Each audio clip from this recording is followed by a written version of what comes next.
Welcome to these sci-fi guys. I am Dave. As always, with me are Chad and John. Today, the movie we're going to be discussing is Robot Jocks. All right, it's a B movie, that's for sure. Back from 1989, 1990, somewhere in there. And yeah, all right. I know neither of you have ever seen this movie before, so just kind of give me a rough what'd you think. Hmm. It was interesting you said that. It was a good movie, but you could tell it was very low budget, low key. B. You can tell it was a B movie. So, and a lot of controversy stuff that's in this movie that's we're still dealing with today. It's all very true. All very true. I mean, I say it's a good movie too. I really enjoyed watching it for what it is, and even for not what it is. I mean, it still probably make mid tier for me and a lot of the movies we've watched. And so, for me, that's a win for it. But it definitely, and we'll get to this later on. The budget very much, very much limited, and you can tell. Oh yeah, I mean, I think the advantage of these older movies is looking at it with the science fiction eyes that we're looking at it from today's aspect, rather than back then. I mean, it was only like if you go on IMDb, it's like 2 stars out of five or two and a half or something like that. I mean, it's not a lot. Uh, but anyway, hey, I am since most of you guys out there, I'm going to throw the little screen back up here. All right, most of you guys out there have probably never seen Robot Jocks. All right, so I'm going to give you guys a brief little synopsis of what happened during the movie. So buckle up.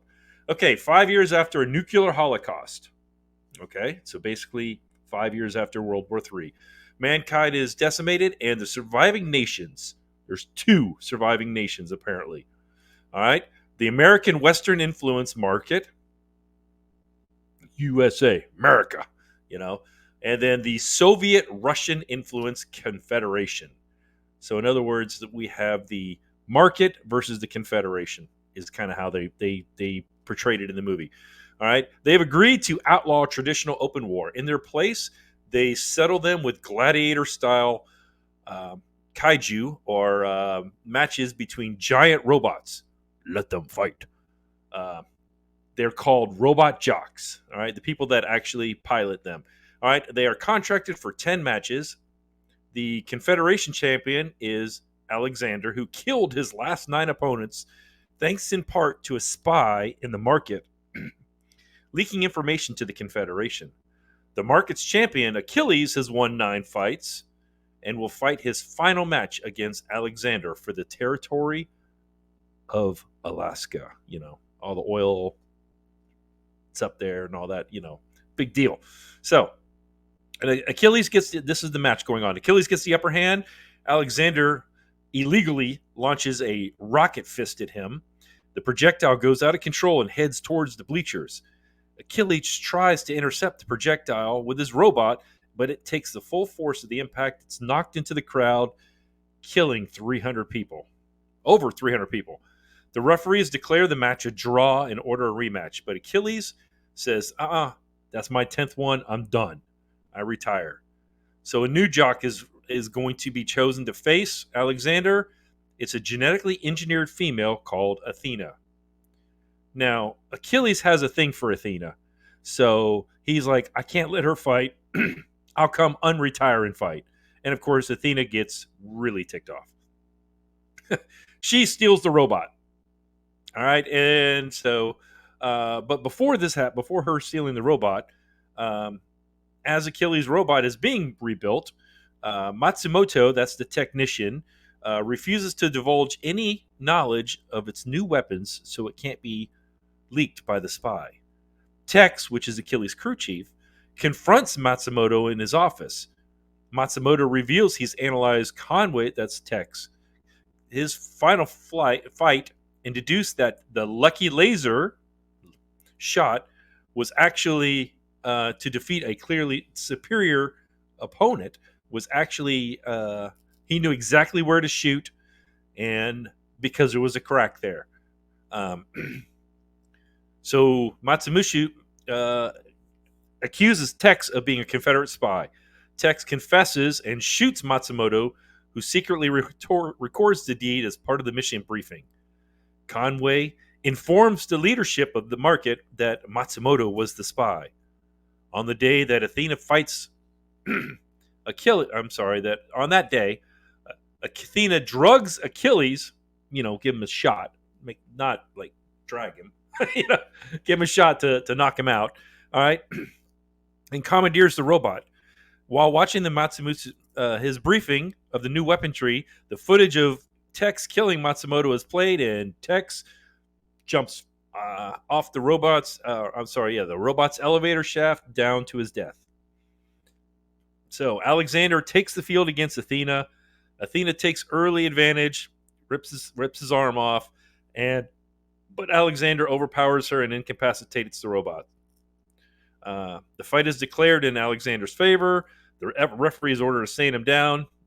Basically, Achilles kills the referees. I'm sorry, not Achilles. Alexander kills the referees. Achilles arrives on the field, says, "I'm going to get up there. I'm going to kick your butt with this robot." And then they have a big fight. He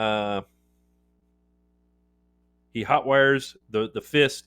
It shoots up into the chest. Anyway, he comes out. Then they start a hand-to-hand fight, and then they both say, "I just want to live." Crash and burn. That's basically the whole movie. It had some good points, but some of it was really out there. So, with that, we got some questions. All right. My phone was asking. Okay.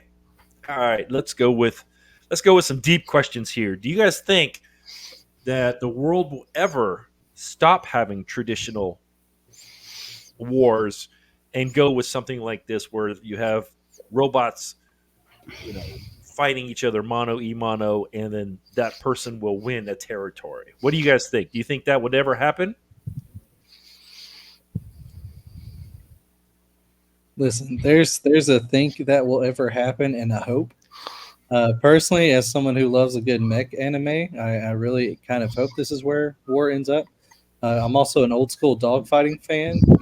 Planes will kind of battle each other. Because they're kind of cool just to hear about the stories and to watch at least graphical reenactments, like CGI reenactments. But like in terms of war, if you just have like one-on-one, or even with space robots or robots in general, like, to me, it's a less casualty type of war, and I'm definitely okay with that, especially if we still accomplish the same result of a country winning. By all means, let the robots fight. I'm okay with that. I really hope that is kind of where we end up, because I think it'd be really fun just to watch robot fights in the future. Now, the entire, uh, governing policy coming down to a robot fight, maybe not as okay with, but watching robots fight and that determining something, I'm okay with that. I like the idea. Less casualties, awesome robot fights. It's a win-win to me. All right, Yeah. Chad, what about you? I don't. I hope they could get this with the sound agree with John, but I don't think they will ever agree. They could go do it and be one a mano a mano, go out and have a big fight, and then the winner will be the winner. No, it'll be another robot popping up just to come out and say, I don't agree with it. I'm coming after you. Well, then, Yeah, all right. So that kind of goes to the next question. Then, who would be the referee? I mean, is it going to be someone like Switzerland, an actual third party, a third country that's out there, or what I'm saying? I mean, no referees matter can what, be at bought. that point, you almost have to have like if you're gonna do that, you'd almost have to have like an intergalactic government. Like you'd have to have an overseeing government that oversaw every country, and at that point, technically, does every country really have power? Because at that point, it's just up to the referees. So Yeah. you either have an automatic biased fight, and you just know that going in, or you're already under a government that's over everything because they control the refs. So you're getting some tricky territory there. Mm-hmm. Mm-hmm. Definitely. Yeah, you think about it. or have another robot out there that's the ref. So it's not the human being flying out there. You won. It's another robot kind of protecting that person and saying, "Hey, you go the wrong way. I'll step in and do it." It's the one. It's the bigger, better model that's will can defeat both robots. Not the that way to me, but you, it's going to be out there. No, it doesn't matter what you do. Yeah, I could live with either one of those. I mean, both you guys' takes. I mean, I think this is the same way. It would be great, if we never had to have another war with all the people dying. You know, I thought it was stupid to have all those spectators out there, Spectators. watching it that close. Hey, I want to go up close and see it up close when there's always a chance that, I mean, those robots were huge. Um, But see, that's and honestly the most human element of this whole film. Well, Humans would definitely do it. Oh, they would. Oh, they yeah. would. I mean, have you? Back in the day, I remember. Because I used to be a big NASCAR fan back in the day, and Well, let's go find off of the. yeah, wheels flying off, hood flying off into the stands. The car would go, until they started building the barriers and then putting Still, the little valve or panels that would open up to keep the Yeah. car on the ground so it wouldn't flip over and stuff. You know, but yeah, knowing people would go there like, oh great, hopefully I don't get hit. well, look at this. They're out beginning of the movie. You see they're out in the middle of like winter barren land, like forgot what it was. You winter. It's almost like Siberia, Hmm. and you see robot parts laying around. So why don't do something like that where hey, you're filming it from there, you have spectators in a movie theater. Yeah. Yeah, I don't know what they were thinking on that. Uh, I mean, if you think about it, they they went from the as Chad said, the snowy area, and then all of a sudden, where they're having their fights is the desert, and it's like, Mhm. okay, well, why are all those parts over there? I mean, is that just like the wasteland? They just drag the parts there or something? I mean, or was that months ago? I don't know. I mean, I'm just kind of some. I can understand some of this movie why I watched it as a kid and I was like, oh, it was great, giant robots fighting. The older I get, I'm like, there's so many plot points. You can tell it wasn't written great and it wasn't a quick it was a quick write. Oh, how Oh can yeah, we get for these sure. guys fighting? You know, uh, when I think Chad mentioned it earlier, I want to bring this up there. Do you guys think, especially now with today's you know, uh, CGI. Maybe this is a little bit of lighter question, but with our technology, shouldn't the movie have had more robot fighting, more action, and then maybe even having other robots behind them? Having a tag team. I mean, it seems really hard to just do one on one. Maybe having a team effort or something, or a tag team, hey, I'm starting to get hurt. Let me tag my partner in so he can fight for a while so I can recharge my energy or something. I mean, I don't know. What do you guys think? Or here's this. I kind of agree with that.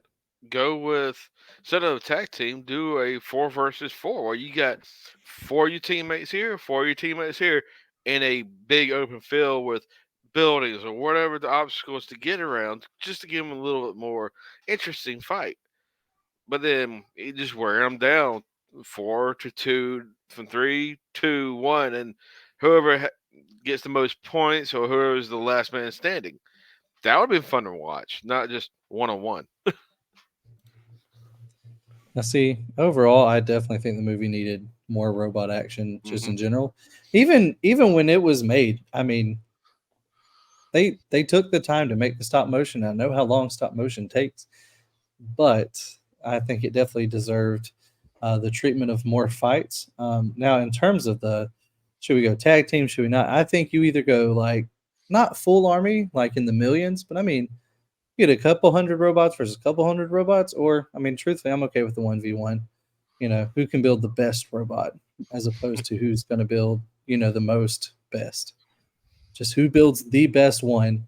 Let them fight it out. Whoever wins, wins. Let's call it a day. Go home. Okay. I'm kind of a little bit more towards Chad. I would have liked to have seen at least 2 on 2 or 4-on-4 or 5-on-5 or something. Just to, I think it would have, you would have had better angles. You would have had, two robots ganging up on one or something like that. I just think, the one-on-one was fine, but it was over too quick, and once your robot is down, there's nothing, you're dead basically, just you get Yeah. stepped on or something, then how they ended up with the movie with the of course, with the whole hand, that the claw thing, and then it shoots right where the guy, right in the middle of the chest is where his body was. There's no way he would have been able to get out of that. I'm sorry, it crushed No, he'd have the got whole smoked. thing. So I just don't see how it would have worked. All right, let's go with another question. Let's go with a little bit of a deeper question here. Okay. Do you guys think that we and other countries have spies that are selling secrets to their enemies, and having only one person with the knowledge for combat is the way to go, or is there a better way? Because that the secrets are being sold or being stolen, or spy satellites. They're getting in on our computers and hacking in or whatever. I mean, Hands down, one person knows the knowledge. That's best kept secret. You go down with it because you see, and then our first movie we ever did is Star Wars. They had plans to the Death Star, so, but we didn't. That somebody sold the Empire out, and you see time after again, like movies like this, they have a character that, oh, he's a good guy, but then turns out, oh, he's a spy. He's the one doing this. It never fails to have what Matsumoto did is, hey, we have a spy. I'm gonna try this theory out. I'm not telling nobody until the hour before the fight. That's how I would handle it. One person knows, and you don't tell it until the day of, or the a minute before you go in. all right, let me just throw this in there. I know John's still thinking because I can see it in his eyes. All right, so then something happens to him. He gets sick or whatever, and doesn't record it. I mean, what I'm saying? If the movie said one thing, hey, only him and I knew about it, and I didn't say anything, and then he says I didn't say anything, so you knew it was down to two people. You could always take those two people and move them aside and say, okay, hey, you're backups. Now they're in. You make the special things. You do this, or whatever. I mean, I thought that some of it was I don't know. John, what about it? Give me your thoughts about spying and selling and Oh, I mean, definitely always going on. But like in regards to the movie itself, I think if this was a realistic situation in real life, I almost say you either hold all secrets and you just don't tell anybody anything until like time of the fight, or you just tell everybody everything and you just make sure you build the daggum best robot there is and just call it a day. You either make the best and just don't have any secrets, or you just hold everything. I mean, having one person not always the best, but I would say even like some form of chain of secret holders who only know one secret, something, and then maybe if you lose one piece of information, because it's almost like the redundancy of a hard drive. Like at some point, It's you do gonna need to have some redundancy somewhere because the chain's going to fail. But when it fails, it's what you have in place to prevent it from completely dying. So, like, if you're going to have secrets, you need to have redundancy, but you also need to have redundancy that, in terms of secrets, works against revealing all secrets. So people only knowing certain parts of the puzzle as opposed to the whole thing. But honestly, I'd be in this kind of world that we're talking about in the film. I'd be I'm building the best robot, and you just call them a bluff. And when I've built the best one, you just lose. So well, I agree with that for sure. Um, I think that they could have done okay. Hey, guess what? You're going to have four new weapons, and you're going to have four people are going to brief you on the weapons the day of. yeah, That's it. And so if something happens and one weapon, oh hey, the green laser, is the one that he was able to, whatever, to defend against, and that was Texas. So we know, hey, guess what? The green laser didn't work, so we know Texas is a spy, or whatever. You know what I'm saying? That I mean, there would be ways around that. So I'm gonna remove Chad for a second there. I think he had to plug in his computer. I think it was dying on him. Not the death. So yeah, so we've already talked about that. Oh, okay, all right. Okay, now comes a really difficult question. Real difficult question here. Okay, is COVID still around? Because they were wearing masks at times. Sometimes they weren't. The referees weren't wearing masks when they were out in the field. I just didn't understand the whole point of why were they wearing masks. I mean, was it because of the nuclear holocaust? If it was, then why didn't they have that built into their helmets?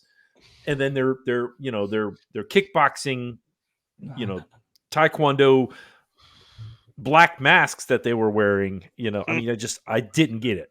What about you guys? It's the diesel, Dave. It's the diesel. This machine's got to be Smell? powered by something. So because low on the ground. Well, I could see if it was just, wouldn't. but I could see if it was just at the field.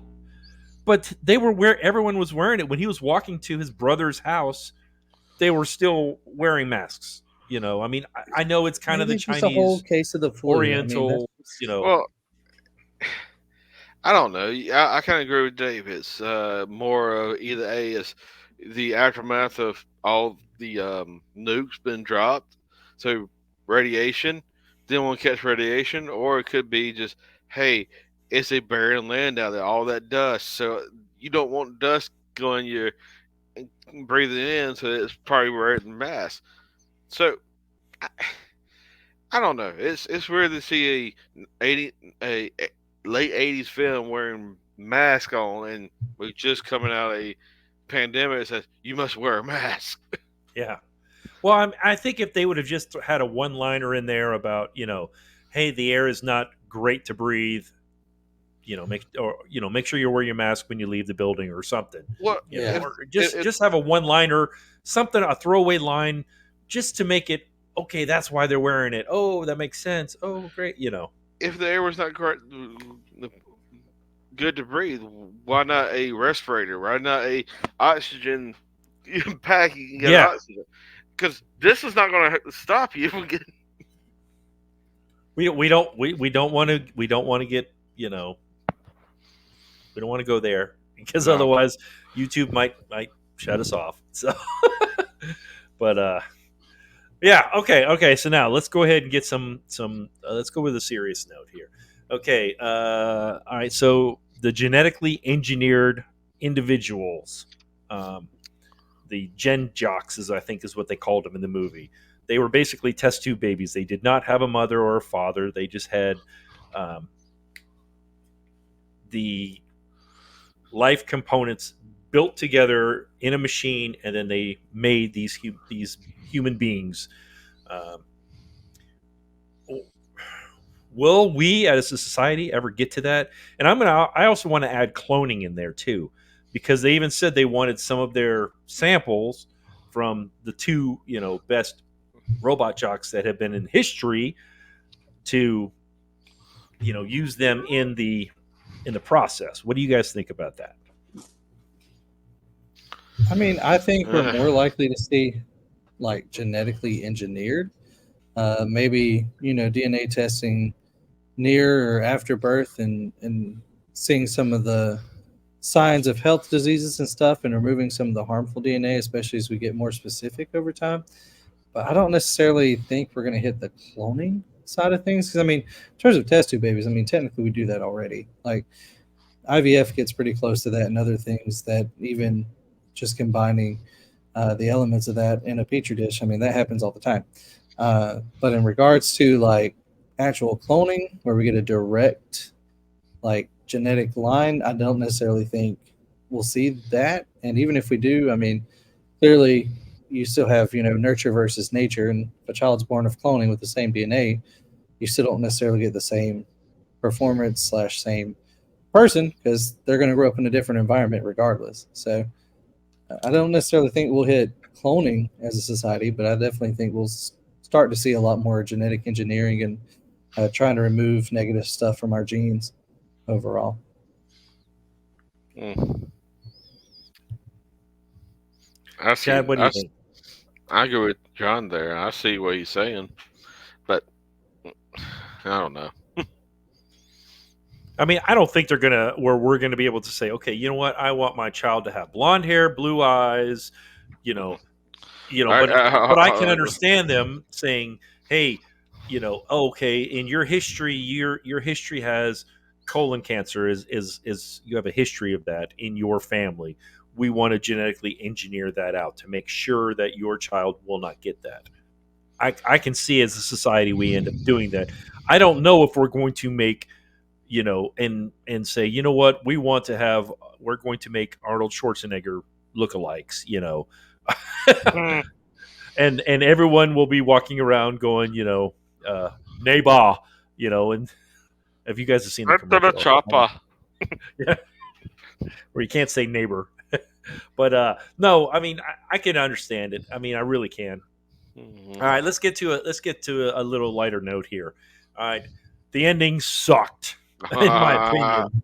I hated. I just want to live. Okay, what would you do? How would you change it? I mean, if you liked it, I don't. I mean, did you like the ending, Chad? You liked how they wanted to both live? Okay, then I mean, I it was get the trash. I get the thing where I want to live. I want to show mercy. I probably wouldn't put I want to live in there. I probably would have shown him knocking it. And what's his name? Anthony, Andrew, or the Confederate person, knock him out. That way he's not getting up and just walking away. Huh. Not kill him, but knock his Yeah, butt out. Knock it out. Get it, knock knock KO him. him out, get him arrested, something. Yeah, just well he won't Crush see and him. burn. Yeah, we're gonna crash and burn him, and just walk away. Other than that, I mean, or I would like to see like the ending of him. They go into space, and the only one that shoot is the Confederation person. He knows he was following them. Why did he just turn around and go back like in space and do the same thing? Have a space robot battle, not take it to the moon. Okay, Okay. John, what do you think? What would be your ending difference or So I keep everything into the fighting the same. I mean, okay, maybe the knock the freeze out and all that. I mean, honestly, you're probably just in the fight at like either Athena winning or like him coming in and saving you in the middle of the fight, whatever. But let's say we get to the same point with the fight we had. The moment that fist hits that chest, game over. Like game Alex over? just doesn't need to get up. Like, woohoo, Achilles wins. Just call it a day. Like if I was to end it, I would have ended it there and called it a day. But him so much as even just walking away, A, and B, walking away with the strength to lift up not just the metal pole, but like a metal pole that was larger than Achilles and still attack. No, no, it's not. It would not happen. I think he should have just been blown up with the robot, and let's just call it a day there. And to add on to yours, the best ending he could have done, he could have looked directly at the camera right here. Like I'm looking at my camera here and broken the fourth wall and just said crash and burn. You know? Yeah, yeah. right to the audience and then be credits roll. It's like, oh, That'd that'd have be been the great. perfect use of it. Exactly. Black screen. Yeah, black screen. Boom. Credits. To me, I would have taken out the whole flying up into space. That was just dumb. To me, I mean, if you've got them on there, I mean, plus the graphics for when they were in space were just horrid compared to the when they were on the ground actually fighting. I mean, I liked how he transformed his robot into stuff, but they should have had names for the robots. I mean, they really should have had a name for it. Then it would have made more, Well, hold on. I think they actually had names. They didn't say it. yeah, but they did. Yeah, they said they said the brand and the number. Like the model number. yeah. I mean, and it's like, oh well, that one was much stronger than your. I don't know. I mean, Yeah, to it's like me, you had a P-52 back in the day. Yeah, it was a Mustang. We all know it as a Mustang, but like each Hold pilot on. would have named their own airplane. P-51. You know what I mean? That would have 51. been different. 51. Yeah, Still, John, it was a P-51, not a P-52. Kind of like last okay. week I with war still games. love Hey, my. I'm going to send some F-16s instead of Yeah. F-15s. But no, I mean, my ending would have been. I thought the same thing John did, except for get rid of the whole space stuff and let him fight a lot more on the ground. Let him, the I'm just going to say the black robot will blow off the foot of the right robot, so then he has the chance to transform, because you could see the treads on the back of his legs in the first fight. So you're like, okay, he's going to use them at some point. They wouldn't put them Yeah, on there unless they're going to show it at some point. But yeah, no, to that's how I would have ended it myself. Um, I'm gonna have one more question for you guys after. Let's go ahead and do this to tell everybody, hey, if you guys want to contact us, you can email us, TheseSciFiGuys@gmail.com. You can talk to us on X. That's at TheseSciFiGuys, or right down here in the comments, right below down here, here on YouTube, and just ask away, and we'll do our best to answer it. And with that, okay, so I've got one last question. I did not send it to you guys in the text, so here we go. So you have two fighting robots, similar to what we have here. Who wins? Mighty Morphin Power Rangers, their Megazord, or Voltron, the Lion Voltron? Voltron. Voltron, hands down. Yeah, I was Hands about to say, down, I have no doubt. the 1980s wins again. Thank you very much. Now, listen here, Okay. Dave. What I thought you were about to ask is what robots they reminded me of. And this whole fight, I'm thinking, oh, Rock'em Sock'ems. Yes, you're right. They did. The faces and all that reminded me of the Rock'em Sock'em Robot, the fighting and all that. I remember those as a kid, playing with those. Most of the time it was by myself, because I was an only child, and I each hand, and then so once in a while I'd get somebody to play with, and then we'd fight. Oh, yeah. But yeah, no, I agree with that. So, but yeah, definitely Voltron for the win. That's there's plenty of others out there. I thought about Mobile Suit Gundam, but not so many people know who that is. Well, And I that would know have been you a guys are tougher a little call, bit. too. Yeah, what's that? I said that would have been a tougher call to make. Gundam v Voltron. Yeah, exactly. Gundam versus Voltron would be, because they're pretty similar. Although I always liked the vehicle Voltron. I know I'm one of the few people probably in the world that really liked that show. I liked the team effort and how they could make smaller vehicles and then build one. Then they get into Voltron at You couldn't be once. the only one. The number of spin-offs, the new Voltron show that came out like this The new year. Voltron show was Can't be pretty the good. only I one. mean, they tried to do it, because I watched it when it was on Netflix, and um, it just didn't have the same thing that the original series did. The original, Never I do. mean, nobody ever does when they try to do reboots and stuff like that. I hope that I would love to see this into a reboot. I think they would do this. This could be a really fantastic. I mean, you see some of the stuff that people put on YouTube now. With I watch some of the Star Wars and Star Trek and different stuff of fan made things. There was one I was watching. I watched day before yesterday. I can't remember what it was, but it was basically you had the Millennium Falcon met up with the Enterprise, which met up with Master Chief with the Halo, and Mass Effect. Mm. From the Normandy. Yeah. So those four good guys ended up having to fight the bad guys with the Death Star and the Imperial Star Destroyers and all this other stuff, and it was like, okay. I mean, but it wasn't the greatest, but it was still really good. Oh yeah. I mean, really good work that they did. Um, they did good job on the ships. The people that they had as the characters were, so. But other than that, it was definitely. What I'm saying is, I would love to see a reboot of this movie. I think it Yeah. could be done very well. This movie, even if you wanted to do it this way, but then if it would have to be one. I mean, this was a relatively short movie, but then if you're going to do it, have it definitely have a spark there early on. If you're going to do that whole love love thing, triangle, love triangle thing, whatever you want to call it, yeah.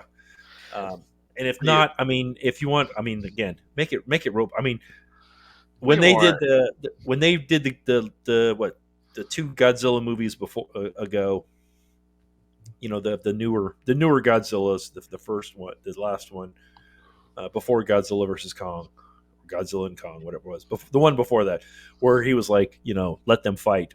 It's like that's what you want to do. You want to see the robots fight. So Oh, absolutely. well, as long as we focus on that, I think it'd be pretty good. this movie, I know I said it before. Oh, I think I was talking to you, Dave. This reminds me of a game, Mecha Armor Core, or it was back in the '90s game. It was actually old Mech Warrior. Mech Warrior. Yep, Mech Warrior. I used to play it all the time. I loved it. Yeah, there was definitely, that's what I think this whole movie was based off of. And actually, if you look at the closest robot, with those big things on its back and all that, Yeah. that was definitely a callback to the game. Yeah. Well, since I got the screen up here, let's go ahead and tell everyone what our next movie is. Our next movie is going to be The Day the Earth Stood Still, the one with Keanu Reeves. That was the one from 2008. I am trying to remember this movie. I know I've seen it, but it has been years Yeah. since I have seen it. So it'll almost be like a first watch for me again. Because if I did see it, it's I've seen it, I think, once. So we'll I mean, have to figure ironically, out- I haven't. You I have know not I seen it? picked it. No, but I saw a clip on TikTok not even like 3 days ago. And I was like, well, there we go. There's my movie that looked like an interesting scene. I want to see what happens. So here we are. Oh, there we go. I mean, that's good. That's kind of what this last one was with me with Robot Jocks. Is when I chose it was because for some reason I was scrolling through something and and it was a YouTube. I was watching a thing. It was like hey, 10 movies from the 1980s, that or 70s and 80s that, or 80s and 90s, whatever it was, that that most people have forgotten about, or B movies that you really need to watch again or something. And it was one of the ones on there. So I was like, oh yeah, okay. So all right, with that, let me get on the other screen here, right there, and we're gonna go ahead. This has been a longer episode, everybody. We thank you guys for sticking with us, and peace out. Crashing.